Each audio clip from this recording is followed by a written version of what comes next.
ఏపీలో next CM ఎవరు అవుతారు అనుకుంటున్నారు? చంద్రబాబు నాయుడు అవుతాడు. చంద్రబాబు. ఎందుకు చంద్రబాబు నాయుడు గారు? గ్రోత్ కావాలి కాబట్టి. అంటే ఈ 4.5 సంవత్సరాలు జగన్ గారి పాలన ఎలా అనిపించింది? మీకు తెలియదా? చూశారు కదా, చూస్తున్నారు. ఎవరైనా మార్పు కావాలనుకుంటారు. ఇంకా మళ్ళీ చేసేది మన కర్మ మనం అనుభవించాలి. అంటే మీకు మెయిన్ గా నచ్చింది ఏంటి జగన్ గారి పాలన? అసలు నచ్చిందని చెప్పిన ఒకటి లేదు నచ్చింది. అంటే నవరత్నాలు అని చెప్పేసి ఎన్ని పథకాలు. వస్తుంది నాన్న, ఎందుకన్నా పథకాలు మనిషి బతుకు తిరుగు కావాలి కానీ నువ్వు భోజనం ఫ్రీగా భోజనం పెడితే ఉపయోగం ఉంది. మనిషి ఎవరైనా ఇండిపెండెంట్ బతిదట్టు ఇవ్వాలి, ఇండిపెండెంట్ సపోర్ట్ ఇవ్వాలి. అంతేగాని నేను వస్తాను భోజనం చేస్తాను మా ఇంట్లో భోజనం చేసి పడుకోండి అంటే అవన్నీ వేస్ట్. ఓకే. అంటే ఏవైతే పథకాలు ఉన్నాయో సో ఈ పథకాలు ఎన్ని తీసి పక్కనెట్టండి అన్న. పథకాలు కదా కావాల్సింది, మనకు గ్రోత్ కావాలి. అంటే ఈ పథకాలతో పాటు ఇంకా చాలా హామీలు ఇచ్చారు. మద్యపాన నిషేధం. ఇప్పుడు చెప్తాను, నువ్వు మీ అమ్మాయి నుంచి ఒక కుర్రాడి పెళ్లి చేస్తాడు, ఎందుకంటే 100 కోట్లు ఆస్తి ఉంది. ఎందుకు పని నిద్రపోతాడు, వీళ్ళు పిల్లతావా? అక్కడ కష్టపడేవాడు పిల్లలు. ఇదే అంతే. అంటే చంద్రబాబు నాయుడు గారికి 5 సంవత్సరాల రిటైర్మెంట్ ఉంటుంది, మరి విజన్ 2047 అంటున్నారు. పొలిటీషియన్ రిటైర్మెంట్ మా బతికేంతకాలం ఉంటారు వాళ్ళు. ఇంకోళ్ళు వస్తారమ్మా.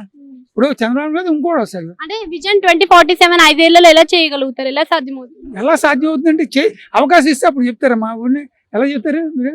నారా లోకేష్ గారి గురించి మీ అభిప్రాయం ఏంటి? నారా లోకేష్ ఇప్పుడు బాగా డెవలప్ అవుతున్నాడు కదా. దానికి ఏంటంటే జగన్ ఎఫెక్ట్ వల్ల బాగా డెవలప్ అయ్యాడు. కాకపోతే అంత నాలెడ్జ్ లేని కూడా కష్టపడ్డాడు. జగన్ గారు ఈసారి 175 గెలుస్తామని అంత కాన్ఫిడెంట్ ఇచ్చిన పథకాలు ప్రజల్లో బాగా వెళ్ళాయి అంటున్నారు. ప్రతి వాడు ఐఏఎస్ అవుతున్నారు. అందరూ ఐఏఎస్ అవుతున్నారా? అంతే, ఇదే అంతే. చెప్పిన చదువుతాయా? అంటే జగన్ గారు మిగతా హామీలు కూడా ఇచ్చారు, స్పెషల్ స్టాటస్ కానీ. అవునా? ఇవి ఏది చేయకుండా ఓన్లీ పథకాలే ఇవ్వడం పై మీ అభిప్రాయం ఏంటి? పథకాలు అవి చేస్తున్నాం. పథకాలన్నీ ఓట్ల కోసం.